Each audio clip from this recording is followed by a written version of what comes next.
Hi guys, thanks for tuning into the channel. My name is Liz and I'm a part-time reseller in Maryland. As you can see in that text, I got a cryptic message from someone who wasn't saved in my phone telling me that they were putting everything out on their curb for free. It turned out that it was an old friend of mine who used to be a reseller and she has amazing taste in vintage treasures. I'm not sure I've ever driven that fast. Let's go see what I got. I cannot wait to show you all these things that I got for free. I'm going to start from left to right. So I got this beautiful beveled mirror. You can see some of the stuff in the background here in the kitchen. I love this frame. It's got like these little individual like pieces or panels with different sort of carvings. I'm not sure exactly what the value of this would be, but I do think it was worth getting. It's got the beveled glass, the original beveled glass, and a wooden backing. So I think on Facebook you could easily get 30 to 50, but in an antique shop, maybe more, because people are very forgiving of imperfections like these when you have a mirror of this caliber with that kind of frame. So I could not resist that, even though I often don't do mirrors. And this is a painting on velvet. It is so cool. It's from 1939. It's kind of got like this harvest moon motif. And I'm kind of in love with it. I don't think I'll keep it for long, but I might keep it for a little while. There's something really sweet about the style of these, like, they're not really haystacks, but just the way these are done. This person was a very good artist. I like the composition of it. I'm not saying they were a listed artist. The last name is Miller, first initial A, but just so cool. And this is a sweet little sort of monochromatic watercolor, I would guess similar era to that velvet piece. Now, normally I might not pick this up unless it was very inexpensive, but for free, how could I leave it behind? And this is just the first table work, by the way, and I left a lot behind. I didn't want to take advantage of the fact that other people would want some things that could use some things. There was a ton of stuff and other people were stopping and getting things too. So there was enough for everyone. I always say there's enough French fries in the dumpster for all the seagulls.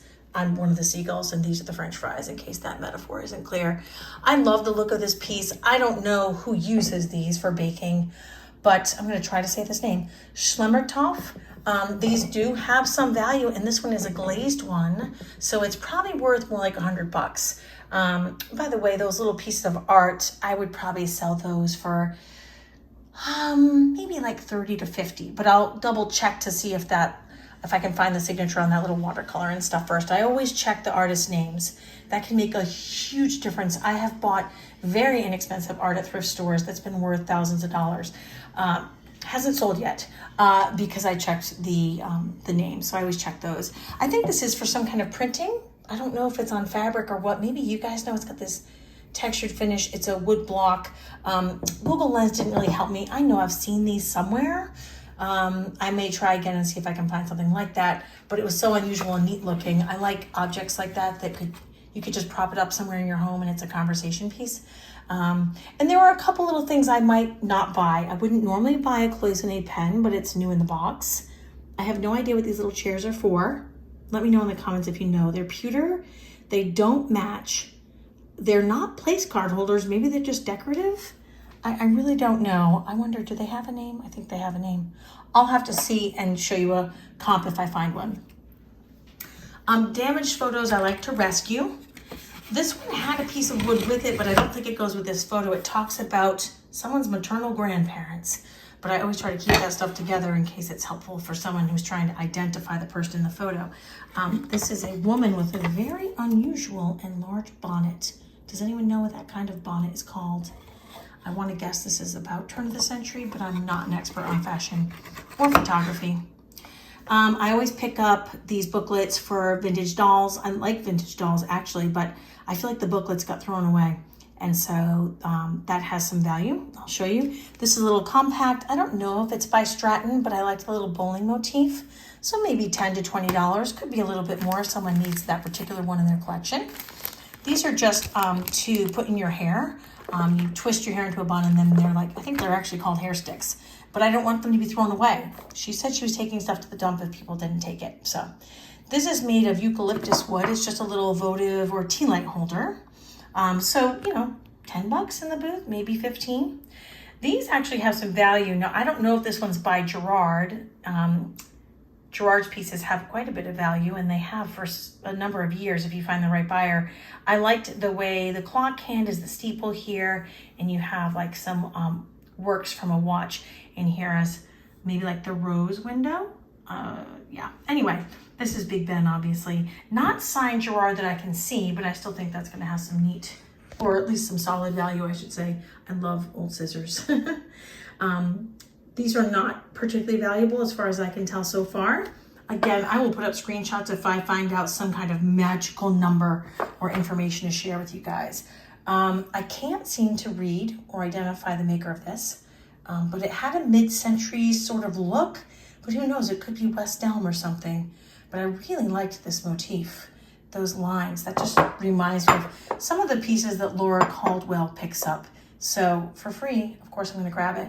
Now this piece fooled me. I thought it was like a mid-century serving tray for crackers or something. I don't know, grapes. What's this for? I don't know, but it's Crate and Barrel. I know. But it's still really cool, and the glaze is lovely. And look, grease pencil from Goodwill. So she's had that for a while.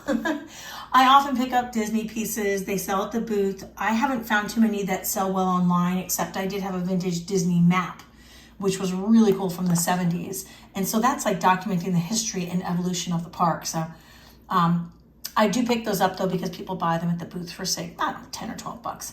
These are actually little boxes by, I'm sure you've heard of this company, Andrea by Sadek. A lot of the other YouTubers pick up pieces by this maker. I don't understand. I mean, I know that it's supposed to look like cake. I can't open this with one hand, but these are little boxes. And I think they're wood and something, but I don't really understand why you would need 3. Like, am I missing something? I don't know, but they're really cute and they really look like cake. So I like those. Moving on, I have a bowl. This is, I want to say Vietri, made in Italy, just like these. So I'm going to list these online because that's a special pattern someone's probably looking for. These chip easily. A lot of Italian pottery does, but that's a tiny chip. And I don't think the other one has any. So since I have the matching serving bowl, I want to list those online and make sure I mention in my listing that I have these 2 individual bowls to go with it. I think that's a nice set for someone to have. Canisters like this is a metal canister set. My guess with this petite floral motif is that it's 1980s, but again, for free, I can't really resist. It's coming home with me. A little box with a pear on top. As far as I know right now, that's like a $10 or $15 booth item. This is a Portugal creamer. I really like that these are cows. I just always love these. This one was different though, because it's painted so beautifully. A little uranium glass. I'll have to check and see if it glows and let you know. Anchor hawking mark on the bottom, the H and the A. It probably does glow. I pick those up when I can. I don't sell a lot of depression glass or uranium glass, but if it's unusual, I pick it up. These are really, really cute. These are Kirk Steve. I think it's pronounced Steve. Those vowel teams will get you every time. Those are pewter salt and pepper shakers, but that fruit motif, guys, you got to keep your eye out for that. Very popular. Sorry, this isn't focusing well. This is a little fairy on top of this heart-shaped box. Again, most of these items are going to go in my booth. I don't have a high investment, and I need to move things quickly because I get a lot of things. So the things that are standout items, you know, like even this, even though it's huge, I might have to ship that because it's a specialty item that someone out there is looking for. Who knows, in a weak moment, I might put it in the booth. And these are a specialty item, but some of these things are going to just go in the booth to make room for more items. And I didn't know what this was. I thought it was like a shaker. That makes no sense. Then I thought potpourri. That also makes no sense. Look, grease pencil from Goodwill. It's a floral frog. I had to cheat and look it up. I had to know what it was. And it's the cutest floral frog. The only thing that makes me sad is this little birdie's going to be hidden underneath all that greenery, and he's so cute the way he is. This piece surprised me. Wait till you see comps on this. Now, this one's not life-sized, but these have a lot of value. This is Italian pottery. Very heavy. Not as prone to chipping as some of the pieces that look more like this or this. I do find Italian pieces quite a bit like this cow from Portugal. The mirror tray will go in the booth. People love those because, as you can see, they're nice for displaying things. It makes it look like you have even more stuff. A goal that I'm not aiming for. Okay, so moving right along, nativity sets do sell. This one is unusual. It is so colorful and bright, and this is about the third or fourth one of these I found recently. So I'm wondering when these were very popular because they're coming out of the closet. You know, they're showing up everywhere, and yet I never had one before. These are Italian. They're almost like miniature pictures, but it looks like someone used them as ornaments, which is a great idea because I don't know if anyone needs their own personal rooster creamer these days, especially there are only two. I don't actually buy spongeware anymore, but I do pick it up if it's free and it's BBP. If it's free and BBP, then it's for me. There's a rhyme in there. So I did pick that up. I don't know how sellable it is, but I will put it in the booth and see how it does. As I said, most of these things will go in the booth, some because they're big, some because, you know, it's less risky for me and a faster turnaround. This beautiful bowl lasted probably since like the 1940s or 50s, fell out of my car, rolled down the driveway, and still didn't chip or break. So good job, Pyrex. Yeah, don't ask how that happened. Not a huge resale value. I do not pick these up at thrift stores, but when they're free, I pick them up. 10 bucks, 15 bucks, maybe online. It's a nice little bowl though for mixing and pouring. You don't need the Hamilton Beach blender for that or the mixer. These potato chips are very popular around here. And again, I don't always pick up the more run-of-the-mill tins, but because this one's in pretty good condition and it was free, it came home with me. The same goes for this Tollware tray. I know Lavender Clothesline does well with these. I can't, oh my goodness, I'm so sorry. Now see, you have to wake up and pay attention, kids. It's very hard to do this with one hand, I apologize. It is really beautiful, this tray. Like I said, I know Lavender Clothesline picks these up all the time and does well. I don't really want to ship it because the diameter of it has to be about 15 or 16 inches. And that's going to cost me a lot of money when it's not a high ticket item. So I will probably put that in the booth as well. My guess is I'll probably list it at 25 to 30 in the booth. I'm not saying that's what it's worth online. But again, I'm going to put up comps for you on things that I think warrant it. This is an absolutely stunning, breathtaking platter that's like 16 or 18 inches across. I'm too scared to ship it, and I believe it's relatively modern. So this will also go in the booth if I don't keep it somewhere in one of my cupboards, which I probably shouldn't because I have a lot of platters. I do also love and collect a vintage barware. I really like corkscrews and bottle openers and stuff. This one actually says Gizmo on it. The other end is somewhere around here. I had to unscrew it and it made a crazy noise. And then I thought this one was kind of fun too. Kind of like a hammer. Someone help me out. I know that I always say to myself, you're a monkey, use a tool, but I am. And that's a biology joke, by the way. Also, it's to make fun of myself, but I don't know what you would call that tool. But needless to say, it's one I don't have yet. So that might stay in my collection. I have more stuff to show you. I just have to clear off the table. Be right back. Before I dive into the table full part 2 of this haul, I can't forget this amazing Potosi mid-century, I guess this might be called fat lava vase that was so generously given to me by the same woman putting all this stuff out for free. Beautiful, beautiful, beautiful piece. I'm so in love with it. I don't know when it will be for sale, but right now it has to stay here with me. I love it. So here is part 2 of the free haul. The only thing I think I left off the table are some of the linens, if you can believe that, and a cooling rack for my own baking new old stock. But anyway, this woman really, really appreciated vintage linens, as do I. And so I just pulled out a few that I thought were pretty. I have a few runners here. This one is a runner, and this one's very unusual. I love this one. I don't know if those are poppies or what they are, but they're gorgeous. So I pulled out some of the napkins that I thought would do well. Again, I don't usually buy in this quantity because I can't manage it, but if it's free and I get overwhelmed, I can donate it without costing my budget. I also do buy pairs of embroidered pillowcases because those do sell online. And this is a whole bin full of vintage handkerchiefs, which I did pull some out. So I'm going to skip over to the right just to show you some of the things to look for. You do want to look for names on your hankies because some of the makers are very collectible. You also want to look obviously for interesting, unique types of prints or shapes. This has sort of like a scalloped edge. This one I've never seen before with this fall motif and a scalloped edge. If there are holiday ones, like you think one is say Valentine's Day, and of course this one is new old stock, it still has the sticker on it, you want to grab those. And they can sell anywhere from, I don't know, $10 or $12 online all the way up to $100, maybe even more, depending on the maker. So just keep that in mind. This maker sells well. It's a Parisian maker. This is really, really pretty. And probably, I'm going to say about $25. I guess you would pronounce that Jean Dorly. I think that's what that says. I'm actually not familiar with that company because I don't do a lot of handkerchiefs, but I got some of that at that really amazing sale where I had like truckloads of stuff and a Lisa Larson dog. I did get some, and I'm trying to remember, is it Tamis Keefe? I'll have to put it up on the screen if I'm wrong. That's a really good maker to look for, and I got some really cool ones. So I started to pay a little more attention.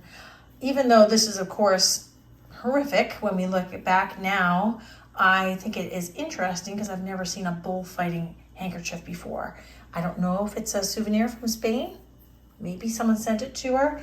But she did seem to have, whoever the original owner was, is what I mean by she, did seem to have some sort of tourist type pickups, which is sort of cool because you get to use them. Although these are in good shape, so maybe she didn't use too many. I can't get this open. You can see it's scenes from London. So that's really neat. One from Holland. Again, I just pulled out a few to show you. I thought this was cool with the international array of flags. I liked this one a lot. This looks like something she got traveling as well. Look at the jellyfish. Genève, Lake Genève. I was just talking about that the other day. Yeah, so I pulled out a few. Again, look for a name on the hankies and look for unique patterns or places. And they can sell, like I said, up to $100 for some of those really special ones. I always grab wooden hangers. I like to put them in the booth to use them, but some people actually buy them. So that's kind of cool. And they might pay like $8 or $10. I'm sure if you sold these online, especially for a company that's out of business, they're more. But the box I would need to ship that in, since I do quote free end quote shipping, just isn't worth it to me. More vintage barware. I've sold this piece before. I think it's barware. I think there's something hidden inside. I don't garden. If you've been to my house, you can see that, but someone might be able to use these. Maybe my husband. I'm gonna tell him I bought that as a gift for him and see how that goes over. I love studio pottery, and this little tiny bowl has my heart. Like, kind of want to keep it and just put like dressing with baby carrots in it or something. Not all of it. The baby carrots aren't really going to fit. This one does appear to be signed. I think it says Rogers, but I could be very wrong. So I do look for names for studio pottery. Some makers are extremely desirable, up to thousands of dollars. Probably not this little bowl, but I thought this little, what would this be called? Well, it's a group of four. Quartet. Thank you. A quartet of little studio pottery pieces by different makers was still super cute. Maybe I'll sell it as a group on Etsy. But I'll probably put them in the booth, knowing me, because it will be faster. And I don't always buy these, but again, if it's free, it's for me. So this is one of those glass image paperweights. This print is so adorable. Look at this little imp. I think this is probably 1930s or 40s. I'm going to look up this artist. I can't remember what era she was designing, and I think this is a vintage print. You can buy new prints of this for like, I don't know, $15, but this is a vintage print, so it's a little bit more potentially. And then I got a butter warmer because I don't have one. This is when Planet Aid was still here. These are out of stock everywhere online, but my guess is it would have been about $30 or $40 brand new. So free again for me. That whole stack of handkerchiefs, if I ever get to listing them, will be a nice money maker, but I'll probably pull out the best ones and sell the other ones for a few dollars a piece, either at a yard sale or on Facebook or at the booth, because you can really get bogged down with a bunch of $10 items when really maybe you should focus on one $100 item. So I think that wraps up the haul. I decided to do something a little bit different because I don't usually get stuff like this, at least not this quality and this quantity, for free.